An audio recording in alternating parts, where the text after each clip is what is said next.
Prime Minister is speaking at the NATO summit along with the Foreign Affairs Minister and the Defense Minister. Let's listen in here to Justin Trudeau. In an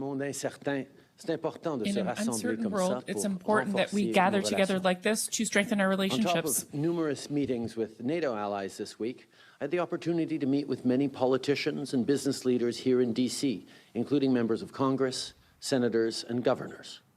In a moment of deep global uncertainty, Canada and the U.S. know that they can count on each other, and that's really important.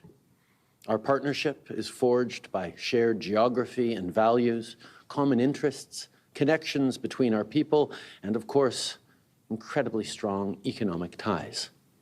Canada and the U.S. share one of the largest trading relationships in the world, which supports millions of good jobs on both sides of the border. We will keep working to strengthen and deepen this relationship. As an example, our two countries reached a key milestone this week with the negotiations on the Colombia River Treaty. We've reached an agreement on the terms of a new, modernized treaty with the support of Indigenous nations and British Columbia.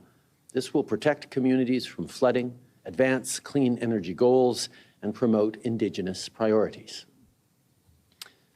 As you've all seen, it's been a productive NATO summit this week.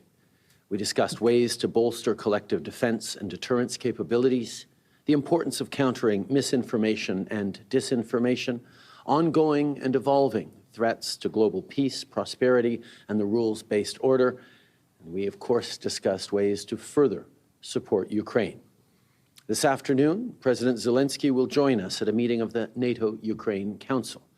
As I discussed with him when we sat down yesterday, Canada will be providing further support so that Ukraine can continue to defend its freedom and ours.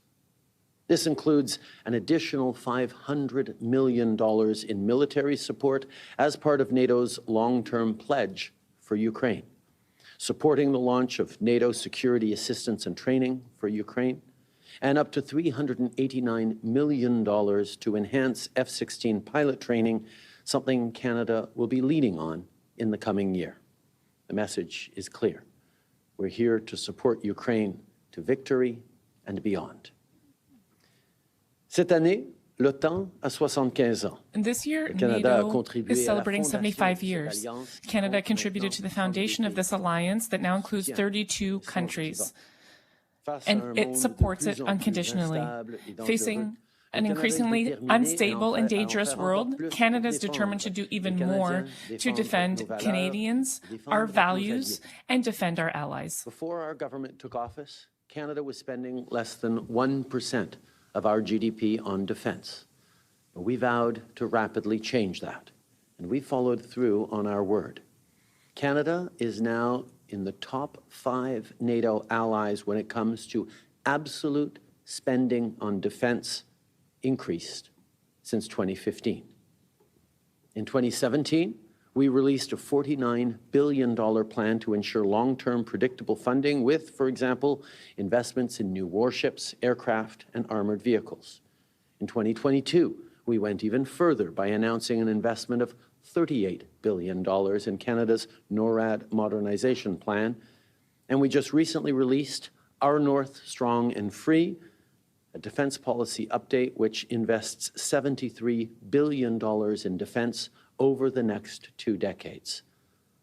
All that means that in Canada, since 2015, we've added $175 billion in defense spending. Our North Strong and Free also identifies areas of future investments in capabilities to respond to today's threats and challenges. As part of this work, Canada is taking the first step towards the procurement of up to 12 conventionally powered submarines. A larger, modernized submarine fleet will help us detect and deter threats on all 3 coasts and protect Canadians and Canadian interests. As we continue such investments, Canada fully expects to reach NATO's 2% of GDP spending target by 2032. We have built in a regular cycle of review in Canada's defense, including a new defense policy update in 2028.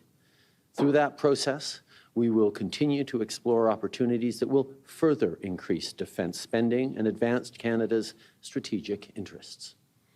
Le Canada s'attend à atteindre l'objectif de Canada dépenses expects de to 2% achieve the du 2% PIB fixé par l'OTAN GDP spending d'ici 2032. threshold On s'est by the engagé à GDP examiner by la défense du 2032. Canada régulièrement, We will notamment avec une regularly nouvelle review mise à Canada's jour defense prévue spending en with a new 2028. defense On va policy continuer à update, étudier les possibilités and we will continue to d'augmenter examine encore the les possibilities dépenses of consacrées à la further défense, increasing de favoriser our defense les spending intérêts stratégiques and to du Canada. foster Canada's strategic This week, interests. we also landed a new historical agreement between Canada, the United States, and Finland to form an enhanced partnership called the ICE Pact.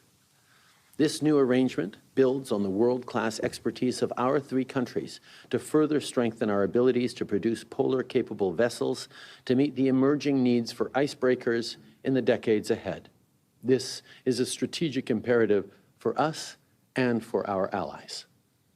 L'OTAN est plus unie que jamais. NATO is more united Canada than est une ever. voix forte au sein de Canada l'Alliance is a strong voice within the alliance, a voice for peace, defense of our values, fighting misinformation and disinformation, to support Ukraine, and to deal with environmental threats with our new Center of Excellence for Climate Change and Security in Montreal. Again, I want to thank the United States for hosting the summit here in Washington. I want to thank my friend, the Secretary General of NATO, Jens Stoltenberg, for his steadfast and outstanding leadership and collaboration over the past 10 years.